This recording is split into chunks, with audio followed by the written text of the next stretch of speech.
Hey, what's up everyone? Johnny the Geek here, and this is another Hackintosh build.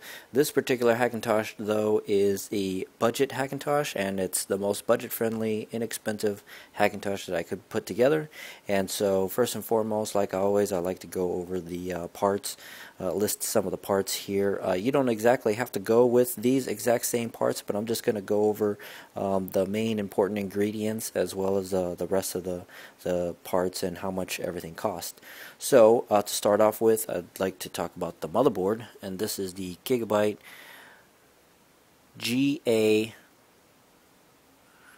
H67M D2B3, right, by Gigabyte, and it's a compatible motherboard because it does have a DST-DT in the Tony Mac x86 website, right?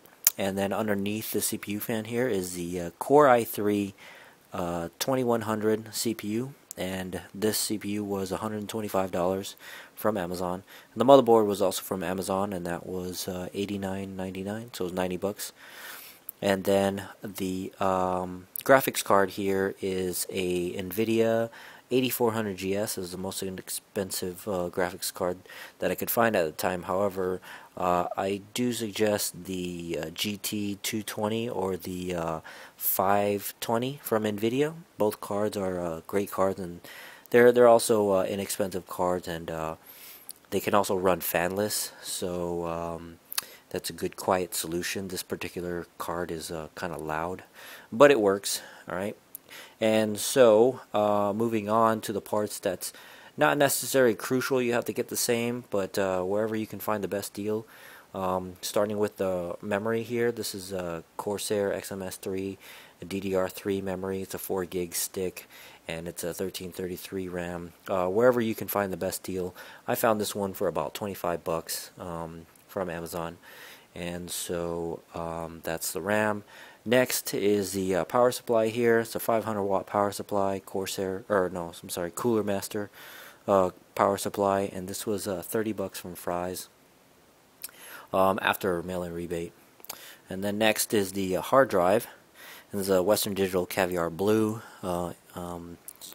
Enterprise class hard drive. It's a good hard drive that lasts a long time, and this was about 35 bucks. I believe it was also from either Newegg or Amazon, one of those two, right? And then the optical drive here, the DVD burner, is just some cheap Sony DVD drive, and this was 20 bucks from Amazon, right? And then the case that it's all in is a NZXT. It's some gamer case. I forgot what it was called exactly, but this was 35 bucks. I think it was from Newegg as well, but you could shop around. So the main components really are the CPU, motherboard, and graphics card. I've been trying to get the integrated graphics to work on here, and there's supposed to be some updates, but I haven't been able to get the graphics card, the integrated graphics card running, so that way we can do away with this, and it ends up being even cheaper since the CPU has graphics built into it. I'd really like to use that instead to knock off, you know, a good 30 bucks, 30 to 50 bucks off the graphics card here, making it an even cheaper build, right? So this particular video is going to be lengthy, just so you know. It's already going on 4 minutes now, and I'm going to go through as much as I possibly can with configuring this. It's very much like my other Hackintosh videos, but this particular video I'm going to set up with 10.6.8 and then upgrade it to Lion. So with that said, let's get right into it. Alright, so first things first, as always, we're here at the Tony Mac x86 website, and I'm going to download the necessary files needed to build my Hackintosh. And so be sure to register an account with Tony Mac so that you can access the downloads page. So when you click on this, you get to the downloads page. Alright, so starting off, we're going to be downloading more files than we actually need, just for the purpose of upgrading to Lion later on. So the first file we'll need is the Chimera, and then the iBoot, and then go ahead and download multibeast Lion Edition 4.02, right, and multibeast 3.9.0 Snow Leopard Edition. This is the one that we're actually going to be using first to upgrade to 10.6.8, right? And then you're going to want to click on the NVIDIA Drivers, and you'll need Update Helper and Xmove, right? So another file that you're going to need is the DSDT, right? And this is like all the proper necessary drivers, kex files to get your hardware that was specifically made for your motherboard, to get all that working 100%. So this is also another good place to check to see if your motherboard is compatible for a Hackintosh. So click on choose your motherboard and then the brand. Mine is Gigabyte. And again, this is where you should check. The first thing you should check to see if your motherboard is compatible. They have pretty much everything here from socket, 775, the X58 chipsets, 1156 chipsets. But I'm on the 1155 socket, and my board is the H67, and right down here is the motherboard that I have. Now there's two versions of the motherboard, and you can check the version that you have on the motherboard itself up on the top corner, one of the corners. I think is the top left corner. When you're looking at it, it'll say 1.1 or 1.0, and mine happens to be 1.0. Now this F4 means it's my BIOS version, and in the BIOS settings you can check in the MIT section to see what version BIOS you have. And if your motherboard is not the same version, then you're going to need to flash your BIOS to the right version to match the DSDT. And I have another video. I'm not going to show you how to flash in this video because I have that in another video and I don't need to flash anymore this motherboard. But I have another video, the complete guide to building a Hackintosh, right? And check that video out if you want to see how to flash Gigabyte BIOSes. Right, so click on that, find yours, and download your DSDT database. That's very important. Right, and then if you have an NVIDIA graphics card, you have to download official drivers, and this works for many NVIDIA graphics cards, if not all, especially the 400 and 500 series, the Fermi cards. Right, and just note that it's you require 10.6.8, and that's what we're going to be upgrading to. And then lastly, you need the 10.6.8 update combo, right? And this is the combo that has everything from 10.6.1 all the way to 10.6.8, and you need the combo, right? It's very important. That's why it's about 1 gig, so it's going to take a while for it to download, so click on download for that. Right, so once you have all that, save all of your files onto a thumb drive, and we're also going to be burning the iBoot disk, and I'll show you how to do that real quick. It's really easy. Alright, so I have my iBoot zip file that I downloaded here, so I'm just going to double click on it. It's going to open up, and here's the ISO file, and I'm using a program called 7-Zip. It's a free program. I suggest you use that program to unzip this. So it's just an easy drag and drop onto the desktop, and then you're gonna right click, and I'm on Windows 7, and Windows 7 has a great ISO burning built into it. So what I can do is go to open with, or you can just double click on it and it should ask you what program to open it with. And I have a few other options here, but I'm going to use the stock Windows disk image burner. Right, and then you just insert a CD into your drive, your burner, and then just click on burn, and then you end up with your iBoot disk. Alright, so we're just about ready to fire it up, and before I load anything, put any disks in or anything like that, I just want to show you what exactly I have plugged in here. Try to have very minimal plugged in. Just USB keyboard, Ethernet. You don't even really need the Ethernet right now, and a video cable. VGA or DVI will work. Just don't use the HDMI port. Right. So once we got that all plugged in, I'm going to go ahead and fire it up, and we're going to go into the BIOS now. Alright, so here we're at the BIOS, and I'm pressing delete repeatedly to get into the BIOS. And so first thing I want to do is actually load optimized defaults, right? So press enter and then press yes, Y for yes. So all the optimized defaults are loaded, and I'm in the Motherboard Intelligent Tweaker MIT settings, and there's nothing you have to do here, but I just wanted to show you the BIOS version that I have here is F4, and if you looked up your DSDT, you'll see that you have a BIOS version that you have to download a specific DSDT for. So this is how you check your BIOS version for Gigabyte motherboards, right? And there's nothing you have to change in there. Time and date you'll have to set accordingly. Right, you want that to be correct. And then a hard disk boot priority. I only have one hard drive in here, so it's my 500 gig. So make sure that you have your the drive that you want the Mac to boot up with installed first. I recommend unplugging any other hard drives that you have and just plug in the hard drives that you're going to use for the Hackintosh. Alright, and then our first boot device is going to be the CD-ROM drive. Second boot device is going to be a hard disk, and it's my own personal preference. I just like to disable anything after that. Right, and then the initial first display, I do have a graphics card in there, and onboard VGA will enable if there is no PCI Express graphics.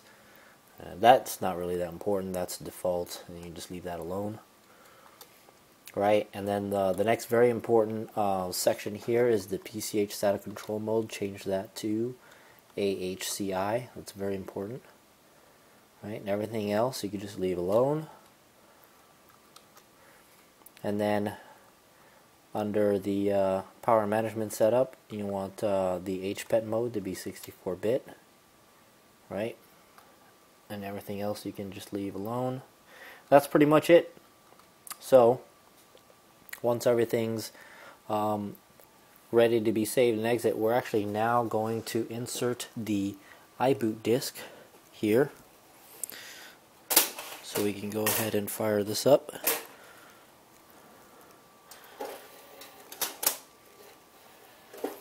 Right, and now we can save and exit.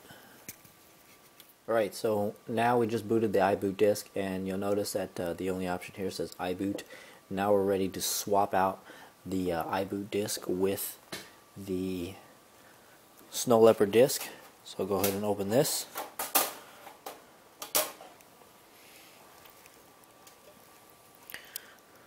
Take out the disk. Now, one important thing that you want to remember is that when you load this disk in, to let it run and let the disk access light run for a little bit until it's finished reading the disk. It's very important that you don't go on to the next step. So wait about 5 seconds. After it's done accessing the disk, what we're going to do now is press F5 on the keyboard, right? And when you press F5, it says changes now. It says Mac OS X install DVD. Then we're going to press enter. And now it's going to load the installation mode of Mac OS X. Right, so now we're here at the installation process, and I'm going to go ahead and choose English as our language for installation. So press enter on there. Alright, so before we actually begin installing, we have to format and initialize our hard drive. So go up to Utilities here, right, and then go to Disk Utility. Alright, so here we have our 500 gig hard drive. That's the hard drive that I'm going to install Mac OS X. Again, I recommend that you only have one hard drive in here when you're doing this. And assume that this hard drive is going to lose all of its data, so because it will. It's very important that you know this, because all of the data on here is going to be wiped. Right? So click on the 500 gig hard drive, your Mac OS X hard drive that you want to install on. Click on partition, then go to one partition, and then give it a name. I'll just call it main. Make sure it says Mac OS X extended journal, and then under options here you want to make sure it says GUID partition table. Click on OK, then click on apply, and now it's going to format the drive to be Mac OS X ready. Now that it's complete, you can go ahead and hit the X and close. Now you can continue and agree. And here's the drive we just formatted. I'm going to go on customize, and this is just again one of my own personal preference. You don't have to do this necessarily, but I'm going to install these two, uninstall the language, fonts, and printer support, and then click on install. And so now this is going to take about 15 to 20 minutes, so we'll be back as soon as this is done. Alright, so now that everything's installed, your machine is going to want to reboot, and it'll probably get stuck at the BIOS or post screen. Just go ahead and shut it off, but actually before you shut it off, make sure you put in the iBoot disk. So I went ahead and already took out my Snow Leopard disk, and I inserted my iBoot disk, and it's in there now. I'm going to go ahead and fire it up, and now it's going to boot to the iBoot disk, and I'll show you what to do there. Alright, so the iBoot disk just booted up, and we have on the left the iBoot, and then on the right our newly installed Mac OS X hard drive. So I'll just go ahead and arrow over to the right and then click on enter, and now we're going to have our Mac OS X boot up for the very first time. If you get a kernel panic within here where it shows the power button and it freezes, locks up, tells you, oh, shut down, just go ahead and shut down and try it again with the iBoot disk. Sometimes it goes through the first time, sometimes it doesn't. Sometimes it works better when you boot from turning it off and then turning it back on again. So it's going to go through the welcome screen animation thing here. I'm going to skip all this, and also I'm going to be configuring it with some basic stuff. I'm not going to show you that. It's pretty boring, and there's plenty of other videos showing you that. It's pretty standard. At this point, this is everything that's like Mac OS X. Right, so I'm going to get to the desktop, and then that's where we're going to do the multi-beast magic and updating the 10.6.8. Alright, so we'll be right back. Alright, so I'm all booted up here, and as you can see, I've got my thumb drive plugged in, and remember I have all my needed files for configuring my Hackintosh here. And that includes the DSDT for my specific motherboard, the Mac OS X combo update, multibeast 3.0, and update helper, and then the NVIDIA drivers.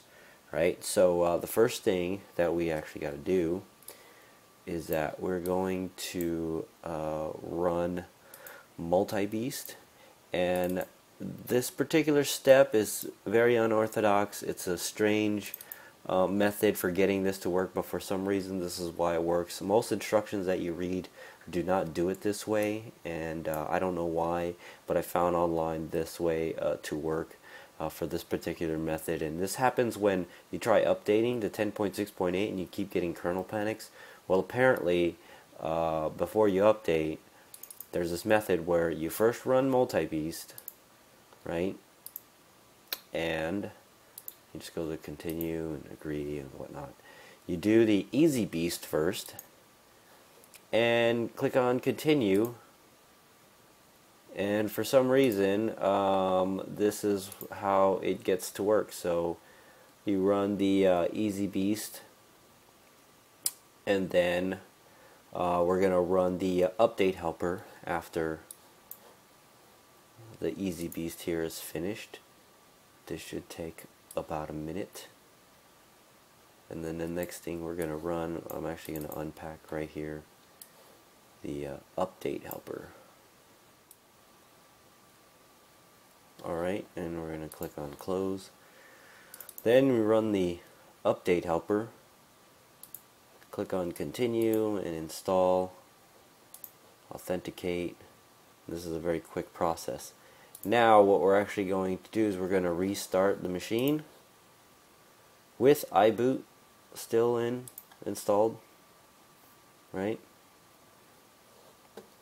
So go ahead and restart and we'll come back as soon as this is finished restarting.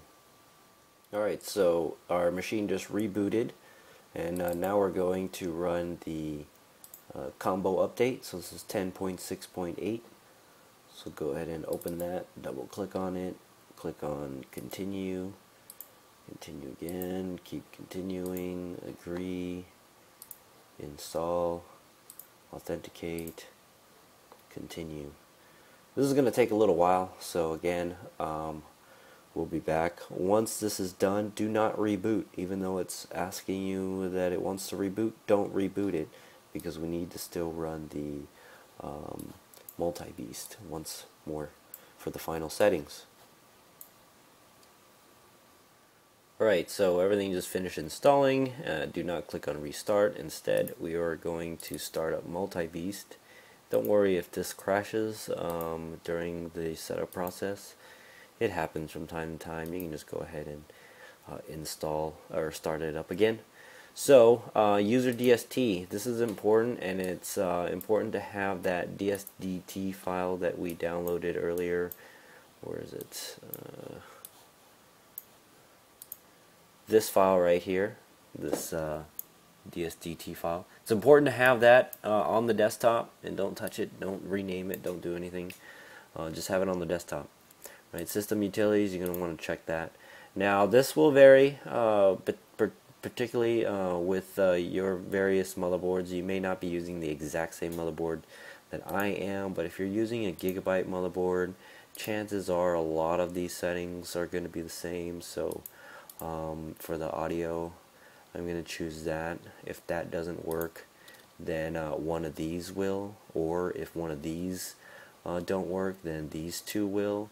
But I'm going to try to go ahead and go with that. I think that's what the settings are. I could be wrong. I think it might be one of these. But whatever. I can always go back and try to re-enable those to see which one will work. Right? For the disk, you're going to use the block storage injector. J micron, I'm not sure. This is for the GSATA. I'm not sure if I should do that or not, so I'll just leave that until that becomes an issue. It's those two other like gray SATA ports that's on your motherboard. That's what it has to deal with. The graphics, I have an NVIDIA graphics, so I'm just going to leave that alone. Miscellaneous, I'm going to leave this alone, although I think USB 3.0 I'm supposed to check because my motherboard does have 3.0. But like I said, unless I really need that or I'm plugging something into USB 3.0, actually this motherboard does not have that, so I'm okay on that. And then what else? Network, I'm going to do the Realtek Gigabit Ethernet. Bootloaders, by default it already has Chimera on there, so. And I also suggest downloading Chimera, the latest version, from the website, from Tony Mac x86 website, the latest version, because there's continuous updates on there. Customize options, let's see, boot options, I'm going to leave this alone for now. I don't think I need anything there for my particular motherboard to run in 32 or 64-bit graphics enabled. I don't need that, I don't think. And then this is just system definitions. I'll just run it as a Mac Pro. I think 5,1 should work. If not that, then oh, actually 3,1. I'll go with that. It's just the identification. When you hit About Mac, it tells you, what kind of Mac you have. Themes, this is just a boot. This is just personal preference. You don't really need that. That's not important. Right, so once that's done, just click on continue. Oh, look at that. See, it crashed. That's okay. Just ignore. Start up multibeast once more time. It happens. So you have to watch me go through this again. Sorry. I apologize for taking too long. Alright. One more time.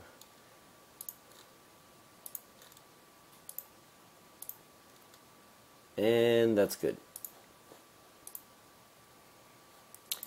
Then authenticate.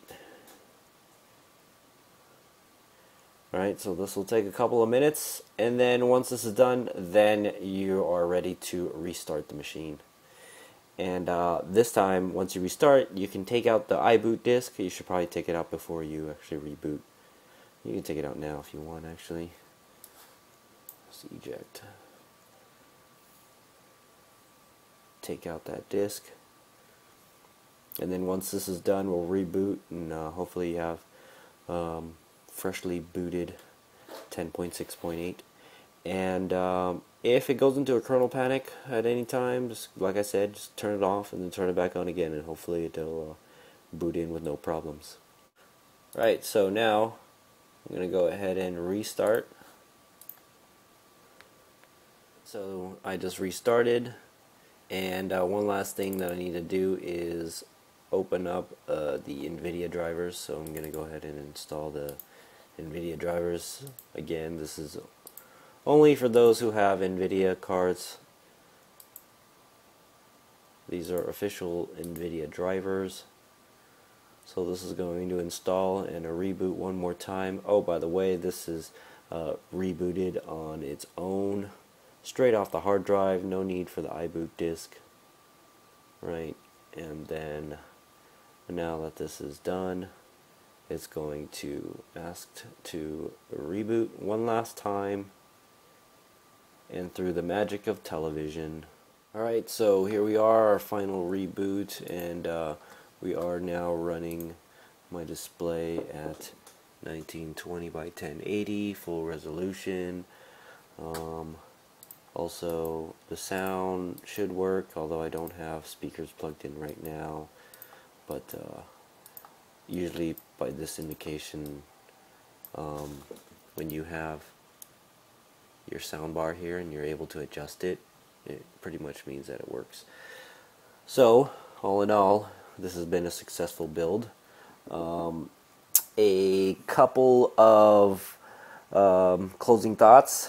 One, I know that in the beginning I said I was going to install 10.7 Lion on here, but I actually kind of want to do that in a separate video, mainly because I want to do two different ways. One, I want to do an update and or actually purchase it from the App Store, download and install using Tony Mac's Xmove method, right? So that's the purchasing on the App Store method, and I know many of you aren't really fans of that. I can't blame you. But I also want to show you that once you download the installer package, there's a method of burning it to a disk so that you can have a disk for yourself later.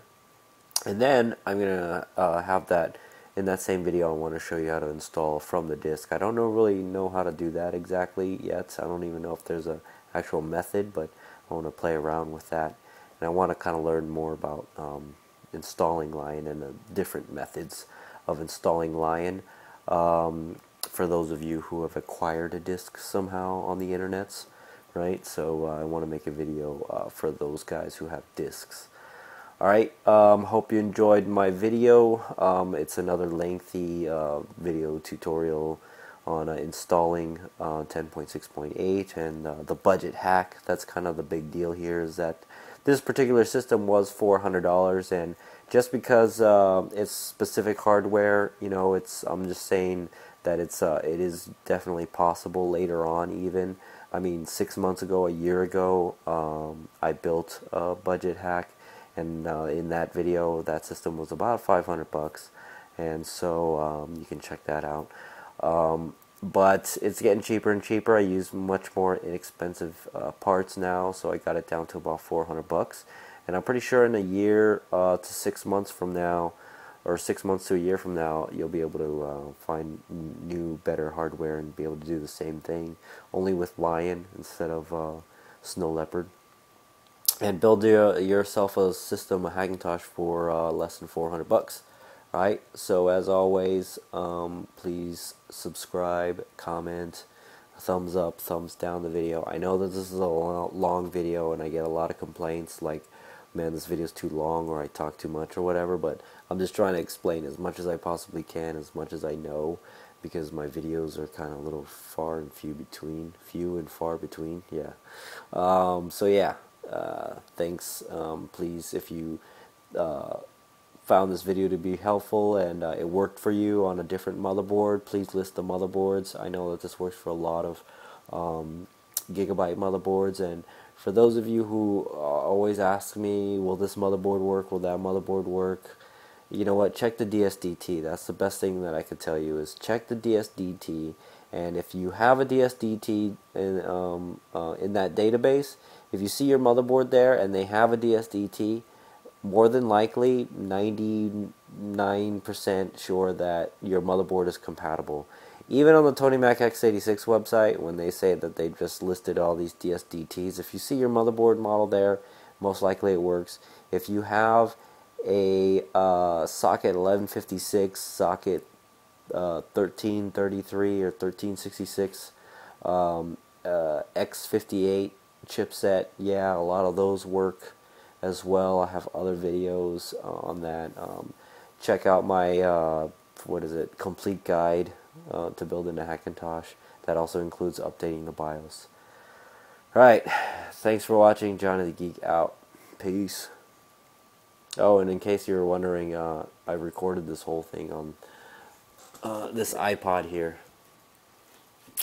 and this little rig that I set up, because I can edit and record, edit, and upload onto YouTube straight from here, because I'm tired of editing, and I hate editing, and I hate shooting videos. Or I mean, I love shooting videos. It's just just the post process is just horrible for me. I'm horrible at it. So anyways, yeah, it's the future right here. Thanks for watching. Peace.